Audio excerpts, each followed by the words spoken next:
இன்னைக்கு யெகோவா நிசி, யெகோவா நிசி ஆகிய நம்முடைய ஆண்டவர் இருக்கிறார் என்பதை நாம் அதை யெகோவா நிசியை குறித்ததான ஒரு காரியத்தை நாம் இன்னைக்கு பார்க்க போகிறோம். யாத்ராக புஸ்தகம் 17வது அதிகாரம் 8 to 16 வசனங்கள் இருக்கிறது. அதிலே நாம் 15வது வசனத்தை வாசித்து பார்ப்போமா? யாத்ராக புஸ்தகம். மோசே ஒரு பலிபீடத்தை கட்டி அதற்கு யெகோவா நிசி என்று பெயரிட்டு அமலேக்கின் கை கர்த்தருடைய சிங்காசனத்துக்கு விரோதமாய் இருந்தபடியால் தலைமுறை தோறும் அவனுக்கு விரோதமாய் கர்த்தரின் யுத்தம் நடக்கும் என்றான். பாருங்க, இங்க ஒரு சம்பவம் நடந்திருக்கிறது. அந்த சம்பவத்துல கர்த்தர் என்ன செய்திருக்கிறாரு? மோசேக்கு உதவி செய்திருக்கிறார். மோசேக்கு உதவி செய்தது நிமித்தமாக இந்த 15வது வசனத்தில் மோசே ஒரு பலிபீடத்தை கட்டி அதற்கு யெகோவா நிசி என்று என்ன செய்தார்? பெயரிட்டார். யெகோவா நிசி என்று அவர் பெயரிடுவதற்கு என்ன சம்பவம் நடந்தது அப்படின்னு பார்த்தீங்கன்னா, அந்த 8வது வசனத்தில் பாருங்க, அமலேக்கர் வந்து என்ன செய்கிறாங்க? இஸ்ரவேல் மக்கள் மத்தியில் யுத்தம் செய்கிறாங்க. இந்த அமலேக்கர் யுத்தம் செய்கிறது நிமித்தமாக மோசே ஒரு காரியத்தை, மோசேக்கு அடுத்தபடியாக ஆண்டவருடைய ஊழியத்தை செய்ய வந்தது யாரு? யோசுவா. ஹல்லேலூயா, ஹல்லேலூயா. அப்போ ஆண்டவர் பாருங்க, அந்த 9வது வசனத்தை நீங்க வாசித்து பார்த்தா உங்களுக்கு புரியும். 9வது வசனத்தை வாசிப்போமா? அப்பொழுது மோசே யோசுவாவை நோக்கி நீ நமக்காக மனிதரை தெரிந்து கொண்டு நமக்காக ஒரு மனிதனை தெரிந்து கொண்டு புறப்பட்டு அமலேக்கோடே யுத்தம் பண்ணு. என்ன பண்ணணுமா? நீ அமலேக்கரோடு என்ன செய்யணும்? யுத்தம் பண்ணு அப்படின்னு சொல்லி அவர் என்ன பண்றாரு? சொல்றாரு. அப்ப யுத்தம் பண்ணன்னு சொல்லும் பொழுது அப்புறம் அவர் என்ன சொல்றாரு? மோசே என்ன சொல்றாரு? 11வது வசனத்துல, நான் தன் கையை ஏறெடுத்திருக்கையில் இஸ்ரவேலர்கள் என்ன செய்தார்கள்? மேற்கொண்டார்கள். அவன் கை தாழ விடும் கையில் அமலேக்கர் என்ன செய்யறாங்க? மேற்கொள்றாங்க. அப்புறம் ஒரு வார்த்தை சொல்லி அனுப்புறாரு. என்னன்னா, யோசுவாவை குறித்து சொல்றாரு, நீ என்ன பண்ண? நமக்காக மனிதர்களை ஏற்படுத்தி புறப்பட்டு அமலேக்கரோடு என்ன செய்யணும்? நாளைக்கு யுத்தம் பண்ணுங்க அப்படின்னு சொல்லிட்டு, நான் என்ன செய்யறேன்? மோசே என்ன செய்யறாரு? நான் மலை உச்சியில தேவனுடைய கோலை கையில பிடித்து கொண்டு நான் மலை உச்சிக்கு என்ன செய்யறேன்? நிற்கிறேன். நீ என்ன செய்ய? இந்த ஜனங்கள் எல்லாரும் ஒன்று சேர்த்து இந்த ஜனங்களோடு நீ யுத்தத்தை என்ன செய்ய? நடத்துன்றார். இது மோசே ஒரு வார்த்தை சொல்றாரு யோசுவாவை பார்த்து, யோசுவா, நீ நம்முடைய ஜனங்கள் எல்லாத்தையும் ஒன்று சேர்ந்து நீ கீழே என்ன செய்? யுத்தம் செய். நான் மேல போய் என்ன செய்யறேன்? நான் ஆண்டவரோடு கூட நான் ஜெபிக்கிறேன் அப்படின்னு சொல்றாரு. அவர் ஜெபித்து கொண்டு இருக்கும் பொழுது தான் மோசே பாருங்க, ஜெபிக்கும் பொழுது இஸ்ரவேலர்கள் ஜெயம் எடுத்தார்கள். தேவ ஜனமே, ஜெபம் நம்முடைய வாழ்க்கையில ரொம்ப முக்கியமானதா இருக்கிறது.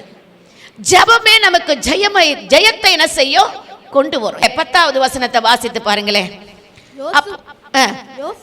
யோசுவா தனக்கு மோசே சொன்னபடியே செய்து, யோசுவா தனக்கு மோசே என்ன சொன்னாரோ அதன்படியே செய்து அமலேக்கரோடு யுத்தம் பண்ணினான்.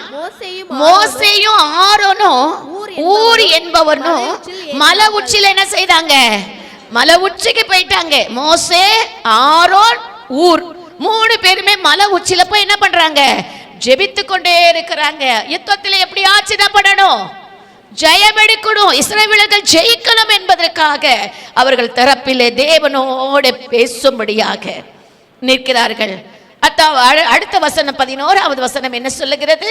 மோசே தன் கையை ஏறெடுத்திருக்கையில் இஸ்ரவேலர் மேற்கொண்டார். பாருங்க, மோசே தன்னுடைய கரத்தை ஆண்டவருக்கு நேராக நீட்டி ஜெபிக்கும் பொழுது கீழே யுத்தத்தில் இஸ்ரவேலர்கள் ஜெயம் எடுத்தார்கள்.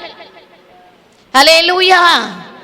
இன்னைக்கு நீங்க ஜெபிக்கிற ஜெபத்தினாலதான் இந்த தேசம், இந்த பட்டணம், இந்த குடும்பங்கள் காக்கப்படும். அங்க மோசேனுடைய கரம் எப்பெல்லாம் உயர்த்தப்படுகிறதோ அப்பெல்லாம் இஸ்ரவேலர்கள் என்ன பண்ணார்கள்? ஜெயம் எடுத்தார்கள். பிற்பாடு அவர் கை தாழ்ந்து போகும் பொழுது மோசேயின் கைகள் தளர்ந்து போயிற்று. அப்பொழுது அவர்கள் ஒரு கல்லை கொண்டு வந்து அவன் கீழே வைத்தார்கள். உட்கார்ந்தான். அதின் மேல் உட்கார்ந்தான். ஆரோனும் ஊரும் ஆரோனும் ஊரும் ஒருவன் பக்கத்தில் ஒருவன் ஒரு பக்கத்திலும் ஒருவன் மறுபக்கத்துல ரெண்டு பக்கமும் ஆரோனும் ஊரும் அந்த கல் மேல உட்கார்ந்துகிட்டு மோசேனுடைய கையை என்ன செய்றாங்க? உயர்த்தி பிடிக்கும் பொழுது அல்லேலூயா அற்புதத்தை பெற்றார்களா இல்லையா? இதுதான் சப்போர்ட். இதுதான் உங்களுடைய கரங்கள் என்ன செய்யணும்? உங்க ஜெபமோ தேவை. யெகோவா நிசி என்று மோசே பெயரிட்டார். அல்லேலூயா. அந்த இடத்திற்கு என்ன பெயரிட்டாரு? யெகோவா நிசி. யெகோவா நிசி என்றால் கர்த்தர் என் கொடி. கர்த்தர் என் கொடி. கர்த்தர் தான் எனக்கு வெற்றியின் கொடி. எபிரேயர் 7:25. நம்ம வேண்டுதல் செய்யும் பொழுது எப்பொழுதுமே ஆண்டவர் நம்முடைய வேண்டுதலுக்கு பதில் என்ன செய்றார்? கொடுக்க அவர் உயிரோடு இருக்கிறார். அல்லேலூயா. உயிர்த்தெழுந்த வல்லமுள்ள தேவனாகிய கர்த்தரை நாம் ஆராதனை செய்யும் பொழுது அந்த உயிர்த்தெழுந்த வல்லமுள்ள தேவன் நம்முடைய வேண்டுதலுக்கு அவர் பதில் கொடுக்க அவர் உயிரோடு இருக்கிறார். அல்லேலூயா. அல்லேலூயா.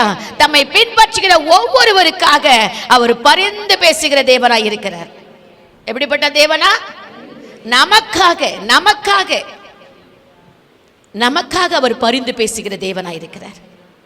நம்முடைய எண்ணங்கள் நம்ம பாரத்தோடு வாஞ்சையோடு அவருடைய சமூகத்தில் நம்ம நிற்கிறதை கர்த்தர் கவனித்துக் கொண்டிருக்கிறார், பார்க்கிறார். நம்ம அவருடைய பாதத்தில் வந்ததை அவர் கவனிக்கிறார். நம்முடைய கண்ணீரை அவர் கவனிக்கிறார். நம்முடைய துக்கமான சூழ்நிலையை அவர் கவனிக்கிறார். அதற்காகத்தான் அவர் சொல்றாரு, பரிந்து பேசுகிற தேவன். நம்முடைய தேவன் சாதாரணமானவர் அல்ல. அவரை பின்பற்றுகிற ஒவ்வொருவருக்காக பிதாவினுடைய சித்தத்தின்படி எப்பொழுதுமே அவர் பரிந்து பேசிக்கொண்டே இருக்கிறார். ரோமர் புஸ்தகம் 8வது அதிகாரம் 33வது வசனமும் 34வது வசனம் சொல்லுது, நாம் ஆராதிக்கிற தேவன் சாதாரணமான தேவன் அல்ல. தேவன் தெரிந்து கொண்டவர்கள் மேல் குற்றம் சாட்டுகிறவன் யார்? குற்றம் சாட்டுகிறவன் யார்? தேவனே அவர்களை பாருங்க, தேவனே அவர்களை என்ன செய்றாரு? நீதிமான்களா. தேவனால் தெரிந்து கொள்ளப்பட்டவர்கள் மேல் குற்றம் சாட்டுகிறவன் யார்? தேவனே அவர்களுக்காக என்ன செய்றாரா? நீதிமான வைத்திருக்கிறார். 34வது வசனம், ஆக்கினைக்குள்ளாக தீர்க்கிறவன் யார்? ஆக்கினைக்குள்ளாக தீர்க்கிறவனும் யார்? கிறிஸ்துவே மரித்தவர். அவரே என்ன பண்ணிருக்கிறார்? எழுந்தும் இருக்கிறார். அவரே தேவனுடைய வலது பார்சத்தில் இருக்கிறவர். நமக்காக என்ன செய்றாராமா? வலது பாசத்துல உட்கார்ந்துட்டு நமக்காக அவர் என்ன பண்ணிட்டு இருக்கிறாரு? வேண்டுதல் செய்துட்டு இருக்கிறார். அவரே அவர்களை என்ன பண்ணிருக்கிறாரு? உங்களை இந்த இடத்துல கொண்டு வந்தவர் உங்களை நீதிமானா வைத்திருக்கிறார். உங்களை நீதிமானா வைக்கும் பொழுது உங்க மேலே குற்றம் சொல்லுகிறவர்களை ஆண்டவர் விசாரிப்பார். அவர் எப்படி விசாரிக்கிறார் பாருங்க. பரிந்து என்ன செய்றாரா? பேசுகிறார். குற்றப்படுத்துகிற ஒவ்வொரு ஆத்மா மேலையும் அவர் பரிந்து பேசுகிற தேவனா இருக்கிறார். அடுத்த ஒரு காரியத்தை நான் சொல்றேன் பாருங்க. நம்முடைய சோதனை நேரத்தில் நம்ம பல சோதனைகள் வருது இல்லையாம்மா? அந்த சோதனை நேரத்தில் லூக்கா சுவிசேஷம் 22வது அதிகாரம் 32வது வசனத்தை வாசிங்களே. நானும் உன்னுடைய விசுவாசம் ஒழிந்து போகாதபடிக்கு உனக்காக நான் என்ன செய்றேன்? வேண்டிக் கொள்கிறேன். நமக்காக என்ன செய்றாரு ஆண்டவரே? வேண்டிக் கொள்கிறாரு. நம்முடைய விசுவாசம் என்ன செய்யக்கூடாதா? ஒழிந்து போகாதபடி உனக்காக நான் வேண்டிக் கொண்டேன். நீ குணப்பட்ட பின்பு உன் சகோதரனை ஸ்திரப்படுத்து என்றார். அல்லேலூயா. நீ குணப்பட்ட பின்பு, நீ சுகமடைந்த பின்பு மற்றவளுக்கு போய் என்ன பண்ணு சொல்லு என்றார். அதான் ஆண்டவர் நமக்கு எச்சரிக்கிற வார்த்தை. அவ குணப்பட்ட பின்பு நம்ம ஆண்டவர் நம்ம மற்றவளுக்கு சொல்றதுக்கு நமக்கு உதவியா இருக்குமா இல்லையா? அதனால தான் சொல்றார், சோதனையில நீ குணப்பட்ட பின்பு மற்றவளுக்கு போய் என்ன பண்ண சொல்லு. யோபின் புஸ்தகம் 1வது அதிகாரம் 10வது வசனமும் 11வது வசனம் 12வது வசனத்தை வாசித்து பாருங்க. பிசாசு கையில யோபை கர்த்தர் ஒப்பு கொடுக்கும் பொழுது ஒரு கண்டிஷனை போட்டு தான் கொடுத்தாரு. வாசித்து பாருங்க. யோபின் புஸ்தகம் 1வது அதிகாரம் நீர் அவனையும் 10வது வசனம். நீர் அவனையும் அவன் வீட்டையும், பாருங்க நல்லா புரிஞ்சுக்கோங்க, நீ அவனையும் அவன் வீட்டையும் அவனுக்கு உண்டான எல்லாவற்றையும் சுற்றி வேலி அடைக்கவில்லையோ? பிசாசு சொல்றான். அவன் கையின் கிரியை ஆசீர்வதித்து அவனுடைய சம்பத்தை தேசத்தில் பெருகிற்று. ஆனாலும் உம்முடைய கை நீட்டி அவனுக்கு உண்டானவைகளை எல்லாம் தொடுவீரானால் அப்பொழுது அவன் உமது முகத்துக்கு எதிராக உம்மை தூஷிப்பானோ பாரோம் என்றான். யார் சொல்றது? பிசாசு சொல்றான். எல்லா இந்த உலகத்துக்குரிய சம்பத்து ஆசீர்வாதங்கள் அத்தனை நீ கொடுத்திருக்கிறீர், அது எல்லாவற்றையும் நான் என்ன செய்யறேன், உமக்கு முகத்துக்கு நேராக உம்மை என்ன செய்வான், அது எல்லாத்தையும் நான் தொட்டனா அது எல்லாம் கரைஞ்சு போச்சுன்னா அவன் உங்களை என்ன செய்வான், தூஷிப்பான். பாருங்க எவ்வளவு ஐடியா பிசாசுக்கு, தூஷிப்பான். ஆனா 12வது வசனம் சொல்லப்பட்டிருக்கிறது, கர்த்தர் சாத்தானை நோக்கி, இதோ அவனுக்கு உண்டானவைகள் எல்லாம் உன் கையில் இருக்குது, அவன் மேல் மாத்திரம் உன் கையை என்ன பண்ணாத, நீட்டாதே என்றார். அப்பொழுது சாத்தானு கர்த்தருடைய சன்னதியை விட்டு புறப்பட்டு போயிட்டான். ஒரு அல்லேலூயா சொல்லுங்களேன். நான் கொடுத்த ஆசீர்வாதம் தான் என் மகனுக்கு, நான் கொடுத்த ஆசீர்வாதம், சம்பத்து நான் தான் கொடுத்தேன். அதை நீ தொடரணும்னு நினைக்கிற, தொட்டுக்கோ. நீ என்ன வேணாலும் அதெல்லாம் செய்ய, எல்லாத்தையும் அனுமதித்தார். ஆனால் ஒன்று சொன்னார். என்ன சொன்னார்? எல்லாத்தையும் நீ செய்வ, ஆனால் அவன் மேலே மட்டும் உன் கை என்ன செய்யக்கூடாது, படக்கூடாதுன்னு சொன்னாரா? என் மகன் மேலே உன் கை என்ன செய்யக்கூடாது, படக்கூடாது அடிச்சு சொன்னார். ஆஸ்தியெல்லாம் போனாலும் அவன் மேலே சாத்தான் கை போட கர்த்தர் விடவே இல்லை. நல்லா புரிஞ்சுக்கோங்க. சாத்தான் இடத்துல ஒப்பு கொடுத்தாலும் சில நேரங்களில் ஏன் நம்மளை கர்த்தர் மீட்டெடுக்கிறார் என்றால் அவருடைய கரம் நம்மளோடு கூட இருக்கிறது. அதான் சொல்றாரு, தேவ மக்கள் விசுவாசம் தோல்வி அடையாமல் இருக்கும்படிக்கு இயேசு திறப்பில் நிற்கிறாரு. சோதலிருந்து நாம் தப்பித்துக் கொள்றதுக்கு ஒரு வழியும் அவர் செய்கிறாரு. வாசித்து பார்ப்போமா? 1 கொரிந்தியர் 10வது அதிகாரம் 13வது வசனத்தை வாசிங்க. 1 கொரிந்தியர் 10:13. மனுஷனுக்கு நேரிடுகிற சோதனையே அல்லாமல் வேற சோதனை உங்களுக்கு நேரிடவில்லை. தேவன் உண்மையுள்ளவராய் இருக்கிறார். உங்கள் திராணிக்கு மேலாக நீங்கள் சோதிக்கப்படுகிறதற்கு ஆண்டவர் சொல்றாரு, மனுஷனுக்கு நேரிடுகிற சோதனை அல்லாமல் வேறு ஒரு சோதனை உங்களுக்கு என்ன செய்யல, நேரிடவில்லை. அந்த சோதனையிலிருந்து தப்பித்துக் கொள்வதற்கு வேண்டிய வழிகளையும் நமக்கு என்ன பண்றாரா, செய்கிறார். ஹல்லேலூயா. அதனால தான் சொல்றாரு, நான் சாத்தாங்கிட்ட என்ன கொடுத்துட்டாருப்பா, நான் பல சோதனை என்னால் தாங்க முடியல, எனக்கு வேதனை, பிரச்சனை, போராட்டம், நீ துவண்டு போயிடாத. அங்கே ஆபிரகாமை பரீட்சை பார்த்து ஆபிரகாமை கர்த்தர் ஆசீர்வதித்தது நிமித்தமாக தான் அவர் சொன்னார். என்ன சொன்னார்? யெகோவா ஈரே, நீர் எல்லாம் பார்த்து கொள்வீர். இங்கே மோசே சொல்றாரு, யுத்தத்திலே ஜெயமெடுத்ததை குறித்து சொல்றாரு, யெகோவா நீசி, கர்த்தர் என் ஜெயக்கொடி. ஹல்லேலூயா. அடுத்த ஒரு காரியத்தை நான் சொல்றேன், பாவத்திலிருந்து நான் முழுமையான விடுதலை அடைஞ்சோம். 1 யோவான் 1வது அதிகாரம் 9வது வசனத்தை பாருங்க. நாம் நமது பாவங்களை ஒத்துக்கொண்டு மன்னிப்பை நாடி தேவனிடத்திலே சுதந்திரத்தை நாம் பெற்றுக்கொள்ளுவோம். நம்முடைய பாவத்தை நாம் என்ன செய்ய வேண்டும்? அறிக்கை செய்ய வேண்டும், விட்டு விட வேண்டும். 1 யோவான் அதுதான் சொல்லப்பட்டிருக்குது. 1வது அதிகாரம் 9வது வசனம் வாசிங்கம்மா. நம்முடைய பாவங்களை நாம் அறிக்கையிட்டால் பாவங்களை நமக்கு மன்னித்து எல்லா அநியாயத்துக்கும் நீக்கி நம்மளை சுத்திகரிப்பதற்கு அவர் உண்மையும் அவர் நீதியும் உள்ளவராய் இருக்கிறார். நம்முடைய பாவங்களை அறிக்கையிட்டு அந்த பாவங்களை நம்ம விடுதலை, அந்த பாவத்தில் நம்ம விடுதலை அடைவோமானால் நம்முடைய பாவத்தை எல்லாம் மன்னிச்சுட்டு சுத்திகரித்து நம்மளை விடுதலையாக்குற தேவனாயிருக்கிறார். ஹல்லேலூயா. 1 யோவான் 2வது அதிகாரம் 1வது வசனத்தை வாசித்து பாருங்க. என் பிள்ளைகளே, நீங்கள் பாவம் செய்யாதபடிக்கு.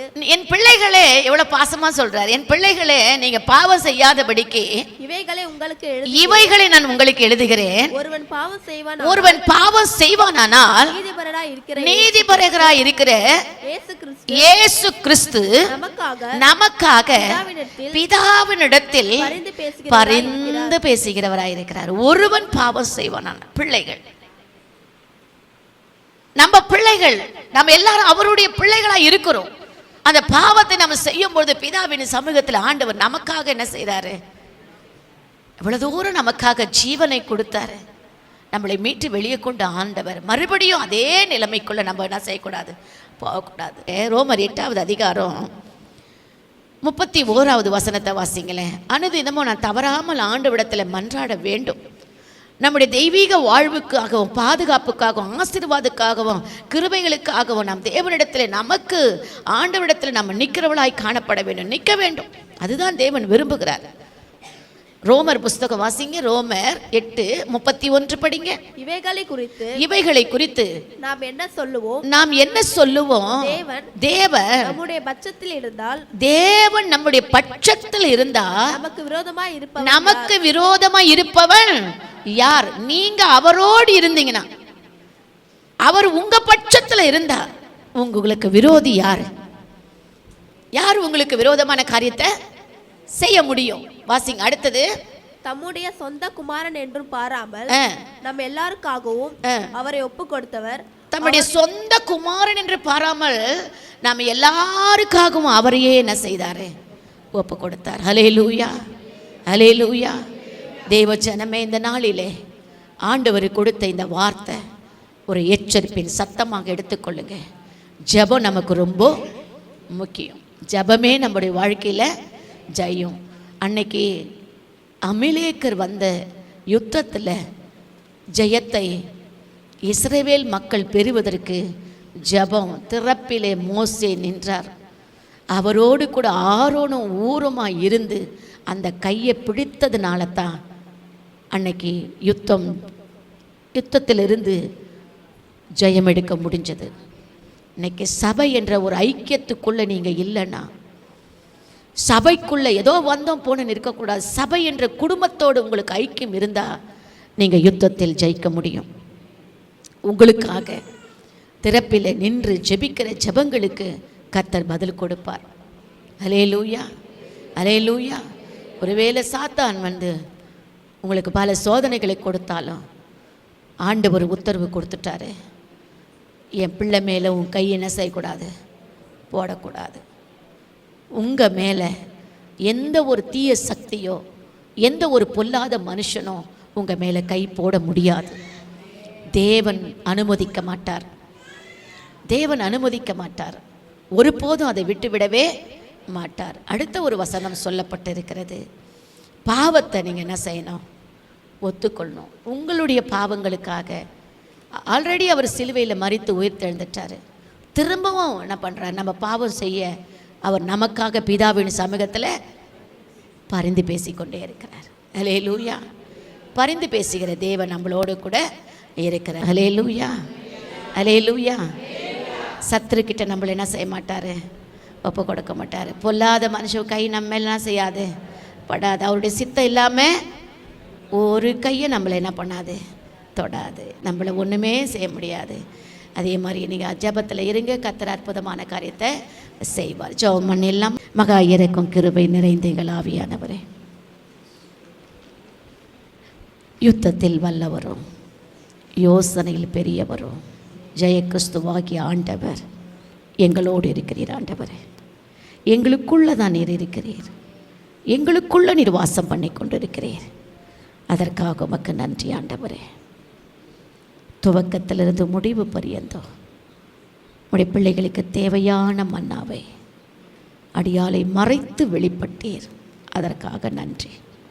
உங்கள் பிள்ளைகள் யாரும் சோர்ந்து போகாதபடிக்கு, விசுவாசத்தில் தளர்ந்து போகாதபடிக்கு நீ திறப்பிலே நிற்கிறீர் ஆண்டவரே, நீ திறப்பிலே நிற்கிறீர். அதற்காக உமக்கு ஸ்தோத்திரம். உம்முடைய நாமம் மகிமைப்படுகிறதுக்காக உமக்கு நன்றி. உம்முடைய நாமத்துக்கே நாங்கள் கனத்தை கொண்டு வருகிறோம். நீர் பெரியவர், நீர் பெரிய காரியங்களை செய்யும். யெகோவா நிசி என்று சொல்லி ஜெயம் எடுக்க உதவி செய்யும். வந்தவர்களை ஆசீர்வதித்து அனுப்பும். இந்த வார்த்தையை கேட்டுக்கொண்டிருக்கிறதான மக்களுக்கு பிரயோஜனமாக இருக்கட்டும். அவர்களும் ஜெபித்து ஜெயம் எடுக்க அனுக்கிரகம் செய்யும். இயேசுவின் நாமத்தினால் பிதாவே, ஆமேன்.